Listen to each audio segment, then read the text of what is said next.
Marco Aurélio de Souza, casado com Adriana, tem 2 filhos, um de 10 e outro de 7 anos, graduado em Ciências Contábeis, Ciências Sociais, pós-graduado em Espiritualidade pela Faculdade Vicentina, em Administração Pública pela FECAM, Campinas, membro da CVX MTL de Jacareí, discerniu sua vocação para a política no Retiro de 1992. Naquele ano foi eleito vereador, tendo sido reeleito em 96 e depois foi prefeito de Jacareí, de 2001 a 2008, e eleito deputado estadual em 2010.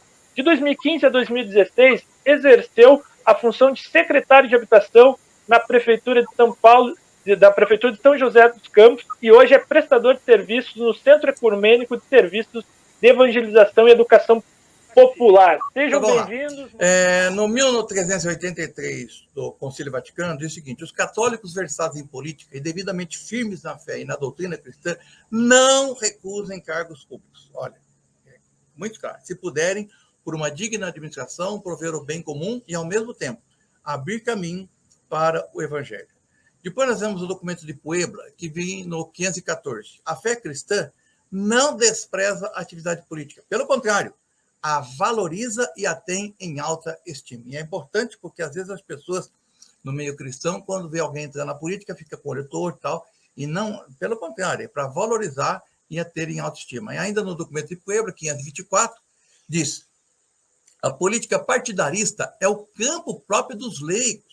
Corresponde à sua condição leiga constituir e organizar partidos políticos com ideologia e estratégia adequada para alcançar seus legítimos fins.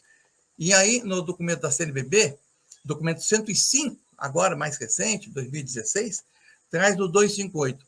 Devemos tocar pelo que nos ensina o Papa Francisco sobre os leigos e a política. Abre aspas, Papa Francisco falando: peço a Deus que cresça o número de políticos capazes de entrar num autêntico diálogo que vise efetivamente sanar as raízes profundas e não a aparência dos males do nosso tempo. A política, tão denegrida, é uma sublime vocação, é uma das formas mais preciosas da caridade, porque busca o bem comum. Rezo ao Senhor para que nos conceda mais políticos que tenham verdadeiramente a peito a sociedade, o povo, a vida dos pobres. Documento 107, são estudos da CNBB, Cristãos Leigos e Leigas na Igreja e na Sociedade, número 49. O leigo, sujeito na Igreja e no mundo, é o cristão maduro na fé, que fez o encontro pessoal com Jesus Cristo e se dispôs a segui-lo com todas as consequências dessa escolha. E aqui eu quero ressaltar a fala de João Paulo, quando colocou a questão do discernimento, do chamado do rei, porque aqui coloca muito claro, né? É o cristão maduro na fé que fez e faz esse encontro pessoal com Jesus Cristo. E aí, tendo feito essa experiência, busca segui-lo com todas as consequências dessa escolha. Guarde bem isso. Com todas as consequências dessa escolha. É o cristão que adere ao projeto do Mestre e busca identificar-se sempre mais com a sua pessoa, com a pessoa de Jesus. É o cristão que se coloca na escuta do Espírito. Fundamental, escuta do Espírito. Que envia a edificação da comunidade e a transformação do mundo na direção do reino de Deus. Portanto, aquilo que vai na direção do reino de Deus é o caminho. Fora disso, está fora. Número 55. Quando imaginamos que para encontrar e servir a Deus devemos nos elevar, no sentido de deixar as coisas do mundo, vemos nos evangelhos o testemunho contrário do próprio Deus. Ele desce e ele entra em nosso mundo e em nossa história, para assumir em tudo a nossa existência. Dessa forma, também os cristãos, para seguir e servir a Deus, devem descer e entrar em tudo o que é humano, que constrói um mundo mais humano e que nos humaniza. Isso posto, quero partilhar um pouco da minha caminhada. Eu tenho aí que a vida, eu aprendi isso numa palestra, que ela é feita de ciclos, né? Que se fazem ao longo da história. Então, eu coloquei aqui como primeiro ciclo da minha vida, até os 17 anos, quando eu não tinha absolutamente nenhuma pretensão de igreja, de religião, de absolutamente nada.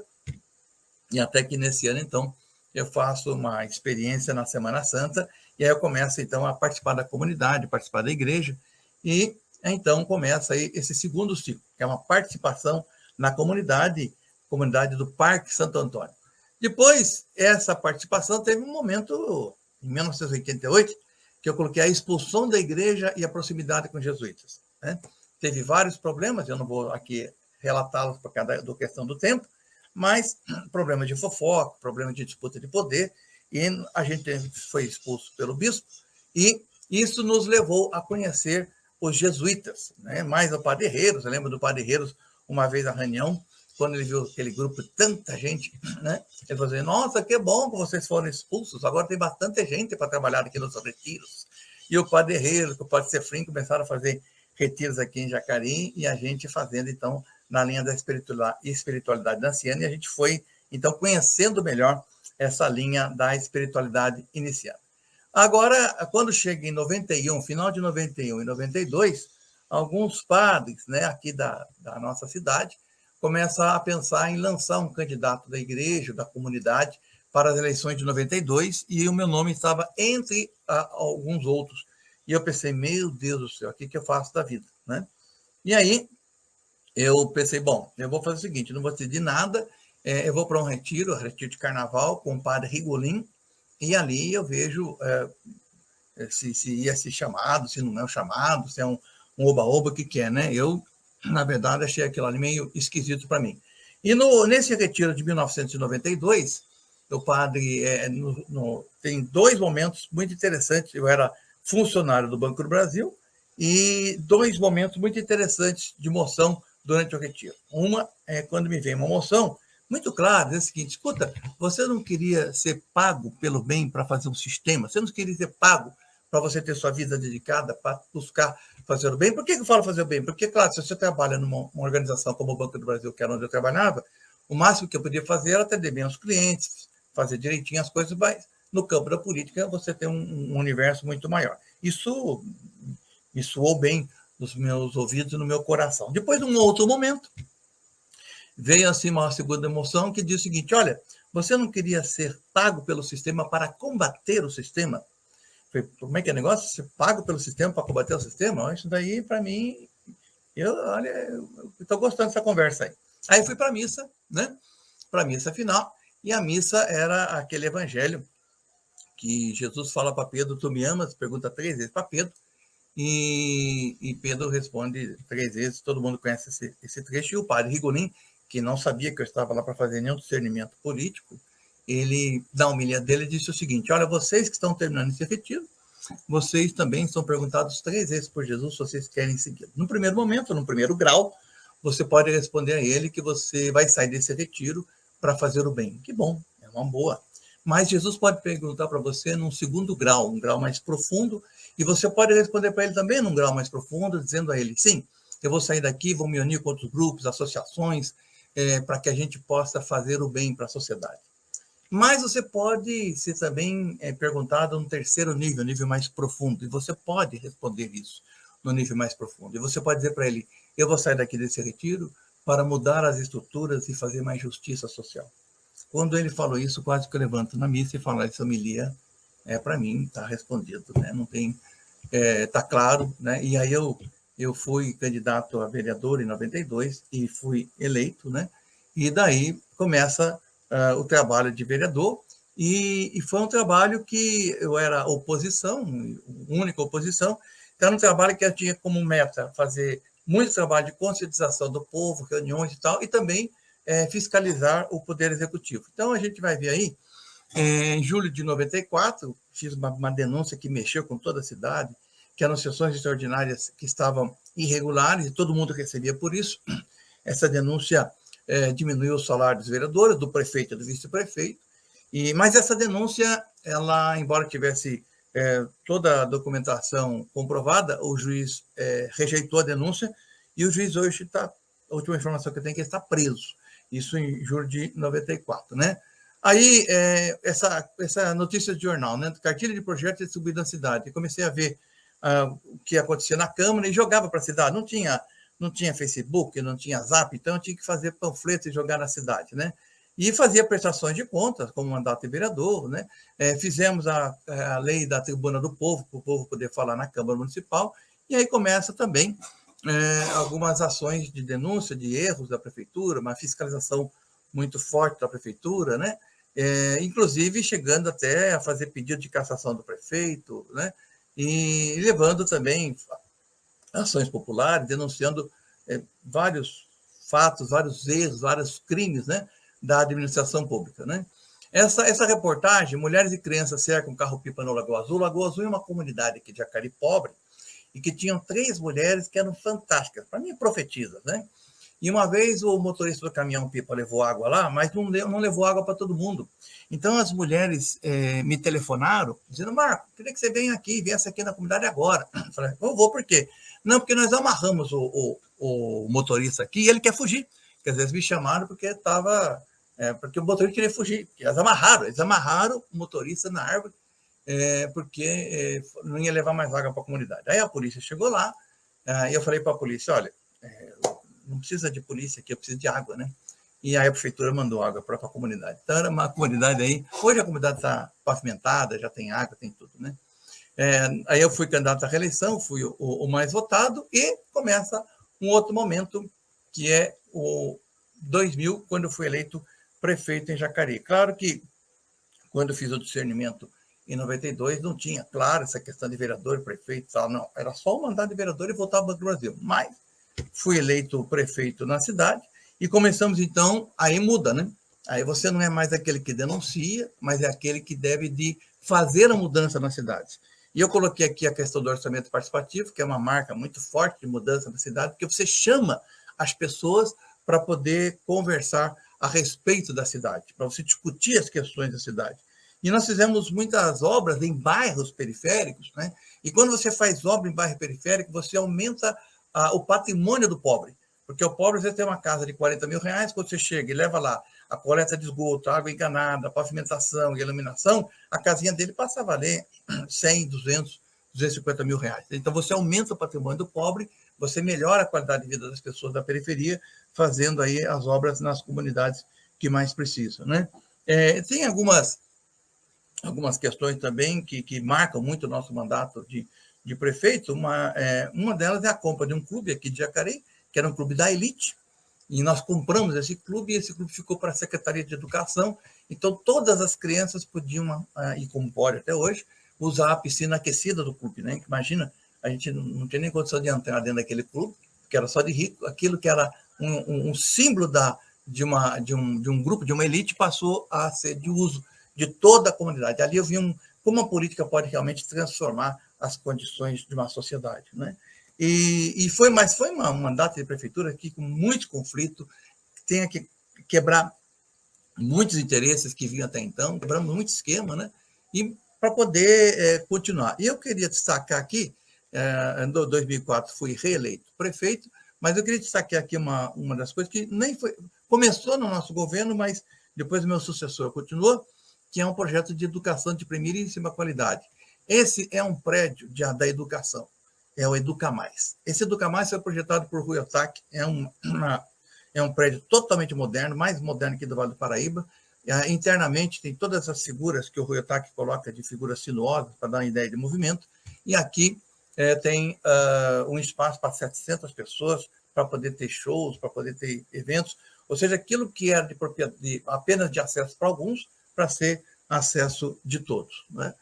Então, em 2009, eu retorno ao Banco do Brasil, porque acabou o mandato de prefeito, eu não tenho dúvida, volto ao Banco do Brasil. É lá que eu trabalho, voltei. E em 2010, saio candidato a deputado estadual e fui eleito deputado estadual. E eleito deputado estadual, aí a gente tem que ver o estado inteiro, mas certamente o que mais me marcou, que eu queria aqui partilhar com vocês, foi a desapropriação, na minha opinião, criminosa do Pinheirinho, na cidade de São José dos Campos, onde serviu para interesses totalmente espúrios, né? Naginarras, que era um suposto dono ali do terreno, e a justiça, de maneira incrível, retirou todos com muita violência. Eu estava lá, eu fui lá, e se eu não corresse, também eu levaria bala de borracha daquele jeito como as pessoas estão aí correndo, que vocês estão vendo. A desespero das mães com criança no colo, aquilo ali foi uma cena, isso aconteceu no dia 22 de janeiro, e aquilo ali me marcou demais. E eu pensei, para que serve meu mandato de deputado estadual se eu não posso fazer absolutamente nada, né? Aquilo ali me marcou demais, demais. Tentamos fazer uma CPI na Assembleia, não foi possível. Na Assembleia Legislativa, eu nós conseguimos participar de CPIs de trabalho escravo, e aquilo ali foi muito interessante, a gente conseguiu mudar algumas relações de trabalho em alguns locais que eram, de fato, trabalho escravo. Nós trabalhamos muito também na questão de uma CPI do trote violento de faculdades, isso culminou num processo que foi para o Ministério Público, né? Acabado, então, o tempo do Pinheirinho, de deputado estadual, eu fui convidado pelo prefeito de São José dos Campos para ser secretário de Habitação em São José. E aqui eu queria colocar um parênteses no seguinte sentido. Quando acabou o mandato de deputado, eu recebi 2 convites. Um para uma função na capital São Paulo, e outro na São José dos Campos, né? E eu estava claríssimo, já tinha decidido que eu iria para São Paulo. E aí, como eu faço o acompanhamento mensal, ao fazer acompanhamento com o padre Ronildo, e eu entrei no acompanhamento com a ideia de ir para São Paulo e sair do acompanhamento com a clareza de que era para assumir a Secretaria de Habitação de São José dos Campos. E que bom que eu fiz isso, porque aquilo que estava entalado na minha garganta, felizmente mudou. Porque o que aconteceu em dezembro de 2016? Nós entregamos mais de 1.500 casas para a comunidade do Pinheirinho. Exatamente aquela que a gente tinha sofrido tanto quando era deputado e não podia fazer absolutamente nada, porque era aquela força policial muito forte, junto com força econômica e política. Agora, se naquela oportunidade a política serviu para deixar as mães aí, ó, desse jeito, alguns anos depois é desse jeito. Ou seja, a política é como uma faca, né? A faca, você pode cortar o pão, dividir o pão e fazer comunidade, ou você pode também enfiar em alguém e matá-lo. Depende de como você usa a política para você saber se ela está sendo usada para o bem ou para o mal. O correto é a política ser um instrumento do bem, né? E hoje estou vivendo um novo ciclo, né, na vida, casado, 2 filhos, e estou trabalhando aí no CESEP. Eu faço ali um trabalho junto com um grupo que... Deixa eu tirar meu cronômetro aqui, que está dizendo que é para mim parar já. Pronto, já vou parar. Esse CESEP, ele trabalha com cursos, e inclusive vai começar uma segunda-feira agora, curso de arte pela vida, e arte como resistência, né, à luta, e estão trabalhando aí no CESEP, então, que é uma instituição que, inclusive, dá os cursos durante o ano, curso de verão, e quem quiser conhecer, entra no site, né? E, para terminar, eu queria dizer que a questão da oração, partilha e missão é fundamental, né? Porque hoje, acabado esse tempo de 8 anos de prefeito e 4 de deputado e mais 8 de vereador, eu saí da prefeitura com mais ou menos 80 processos nas costas, teve uns 25 processos ainda mais ou menos funcionando contra a minha pessoa, e alguns são bem pesados, inclusive com bloqueio de bens, bloqueio financeiro, da qual a situação que eu estou passando atualmente, né? E quando eu converso com outros prefeitos que tiveram uma trajetória semelhante, que quebraram também interesses, que fizeram aí o que tinha que ser feito, eu não conheço nenhum que não tenha processos, que não tenha os seus bens indisponibilizados, com muita dificuldade. Então, e eu interpreto isso como aquilo que está no Evangelho, né? O Evangelho é muito claro, e a gente viu aquilo logo no começo, né? Tentar seguir aquilo que é a proposta de Jesus, sabendo das consequências. Então, vou dizer que entrar no campo político para atuar diretamente, para mudar a sociedade, é um campo fantástico, mas a partir do momento que você vai quebrando alguns interesses, não espere somente louros, espere que você tenha também muitas dificuldades, processos, inclusive de pessoas do próprio partido, né? E que vai te dar muita dor de cabeça, mas, por outro lado, vai te dar também a alegria de saber que você esteve do lado certo da história. Então, eu queria agradecer a todos e a gente poder passar aí para esse momento de partilha. Um grande abraço para todos. Obrigado. A questão mesmo das ferramentas inacianas como forma desse discernimento político, né? Então, isso foi abordado no chat. A segunda, a própria igreja como fonte, né? Então, seja a questão dos documentos, seja a questão da experiência de igreja como fonte, né, do discernimento político. E, por último, a partilha das diferentes situações, né? de se colocar com esse Cristo também nas diferentes situações que a política nos é interpelada. Mas eu, para começar, eu tenho uma pergunta, e assim, uma pergunta que é também um desafio para nós, enquanto comunidade nacional, né? Eu coloco para vocês e a gente pode começar a discutir junto no site, no chat ali, como, enquanto comunidade, né, a gente pode ir aprimorando o João Paulo falou em processos, né, ali no começo, você falou desse processo também que a CVX nos apoiou, como que a gente pode ir aprimorando os nossos processos para também estar levando essa vocação política para dentro da CVX, seja tanto a nível de discernimento personalizado, seja a nível de discernimento comunitário, né?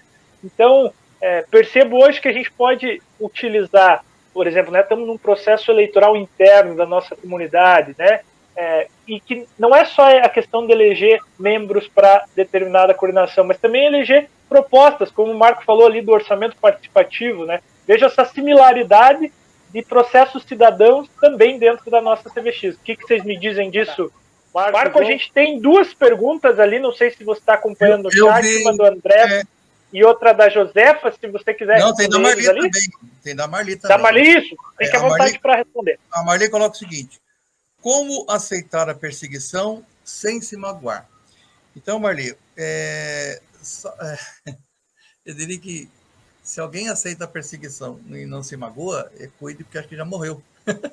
Não tem jeito, não tem jeito. A gente vai se magoar, vai se entristecer, não tem como. Vai. Aí, por isso que eu vejo que a questão da espiritualidade anciana ajuda bastante, porque aí você vai para a oração, você tenta ali se recompor, né? Eu acho que Jesus, quando ia à noite para a oração, ele ia se recompor, porque deve ter se magoado durante tanta coisa, aí chegava à noite, ou na oração, quando ele fazia, ele vai tentar se recompor, porque se a gente não for buscar a recomposição na oração, daqui a pouquinho a gente vai fazendo da mágoa um instrumento de vingança, e aí foge dos princípios, né? Mas a gente se magoa assim. Muita gente que está nos assistindo pode ter experiência, se a gente fosse abrir aí, de pessoas que ajudou o outro e depois esse outro, né, até processou você pela ajuda que você deu a ele, né? Como eu tive esse caso concreto. Então, não dá para não se magoar. A gente se magoa assim, se chateia assim, se entristece sim, né? E vamos se recuperando. Uma coisa eu posso partilhar com você, que ainda bem que essa mágoa não dura para sempre, né? Você continua nessa batalha da espiritualidade, 2, 3 dias depois, aí já vem outra mágoa. Né? Então, não tem como não se magoar. O Andrés fala, como lidar com interesses contrários e mesquinhos? Tem que ceder um pouco? O Andrés, é o seguinte, você tem que ceder sim, porque quando você entra, né, você, por exemplo, você faz parte de um partido político e tem um projeto. Né? O seu partido, o seu projeto não teve 100% dos votos. O seu projeto teve 40%, assim, quando tem 2 turnos, são 51% dos votos, mas não teve 100%. Né? Então, você tem que ceder para os outros projetos e fazer com que o seu projeto possa caminhar tanto quanto possível. Agora, às vezes, quando a gente fala de ceder, alguém pode perguntar, mas o que é ceder? Então, eu vou dar um exemplo claro. Em Jacareí, eu tinha umas contas rejeitadas pelo Tribunal de Contas para ser votado na Câmara Municipal. Jacareí são 13 vereadores e eu precisava de 9 votos. 9. E eu designei meu secretário de governo, falei, olha, vai lá e conversa com os vereadores e veja se você consegue esses 9 votos para mim. E ele foi e conversou. Ele voltou para mim e falou, Marco, alguns vereadores que não eram da base, falaram que até pode votar, sim, porque eles verificaram que as contas não têm irregularidade, mas eles querem uma obra, não sei na onde, que eu não sei. Olha, Davi, isso não há problema. Se for obras que necessitam, a gente atende o vereador, sem problema nenhum. Na noite da votação, nós tivemos 8 votos, e não 9. 8. E aí eu liguei para o meu secretário, era dia 21 de junho, aniversário da minha esposa, que está acompanhando aqui a live, a gente estava indo para jantar, e eu liguei para ele, e eu já sabia que tinha sido rejeitado. O meu secretário de governo falou o seguinte, Marco, eu quero entregar meu cargo para você, porque eu não fui competente para conseguir os 9 votos para você. E eu falei, Davi, eu quero te confirmar como secretário de governo, sabe por quê, Davi? Porque você Você, como eu, sabe que se a gente quisesse, a gente podia ter os 13 votos. Se a gente passasse do limite. E você foi a pessoa que não passou do limite. Por isso a gente não conseguiu os 9 votos. Mas eu prefiro ter a conta rejeitada, agindo dentro do nosso limite, do que a conta aprovada, fora do limite. Eu te confirmo para a Secretaria de Governo. E ele falou, obrigado por tudo. Eu acho que é isso, André. Você vai até o seu limite, né? E Jesus fala, sede simples como as pombas e prudentes como as serpentes. E a Josefa faz uma colocação do orçamento participativo, que realmente é um puta de um instrumento fantástico. É isso que eu vi aqui, Guilherme, no nosso chat aqui, tá? Acho que sim. Tem algumas outras aqui na sequência, mas a gente vai conversando aqui e respondendo. Deixa eu só olhar aqui se não tem, tem mais aqui nenhuma. Tá aqui também, que pede para... Do Luiz Irineu, uma ali, que você faria alguma coisa diferente. Depois de todo esse feito, se pudesse voltar, faria alguma coisa diferente? Sim, porque você hoje tem uma experiência que não tinha naquela época, né? Então, mas uma vez uma pessoa falou assim, olha, se você com 15 tivesse a experiência de 30, a vida não teria graça, né? Então, às vezes, você tem muitos erros, assim, de bobeira, você perde tempo com algumas coisas que não poderia, mas acho que a vida é assim, a vida é um aprendizado e a gente vai caminhando e ainda bem que a gente erra, que a gente falha, porque senão você fica tudo certinho, meu amigo, o orgulho vem com tudo, né? E vem aquela tentação da segunda semana que o João Paulo falou. Aqui também fala o seguinte, contar um pouquinho sobre a participação e a importância da CVX na caminhada política em Jacareí. Fundamental, né? A hora que você tem um grupo que você pode partilhar, que você pode chorar as mágoas, você pode ouvir deles correções de rota, né?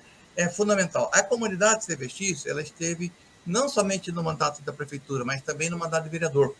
Quando eleito vereador, nós criamos um grupo, que era, na verdade, a própria CVX mesmo, mas a gente, quando cria um outro grupo, você permite que pessoas que às vezes não são da igreja participem. Que a gente chamou de GRAMP, que é o Grupo de Acompanhamento do Mandato Popular.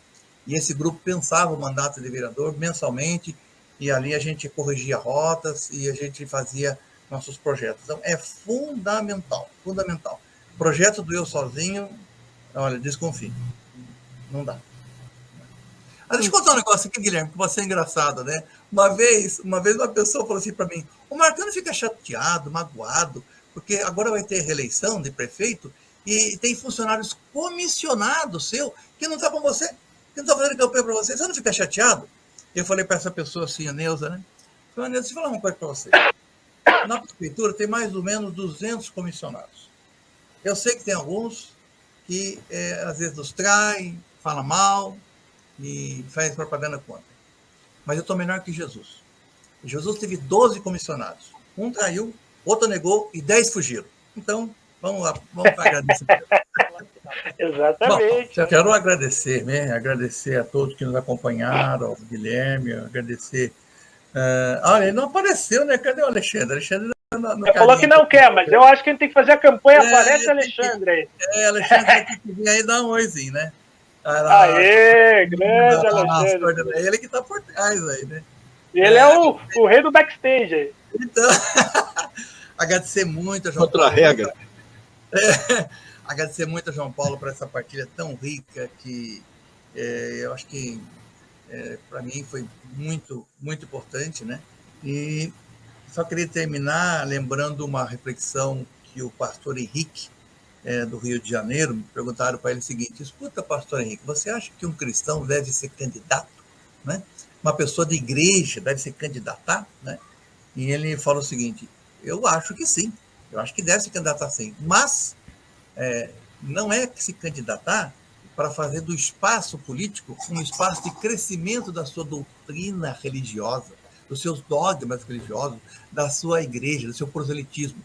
É se candidatar para fazer daquele espaço da qual você está eleito um espaço de prática dos valores cristãos, daquilo que Jesus Cristo nos ensinou, que é a prática do perdão, do amor ao próximo, do bem comum, de você defender intransigentemente a vida, contra o preconceito, contra o racismo, né?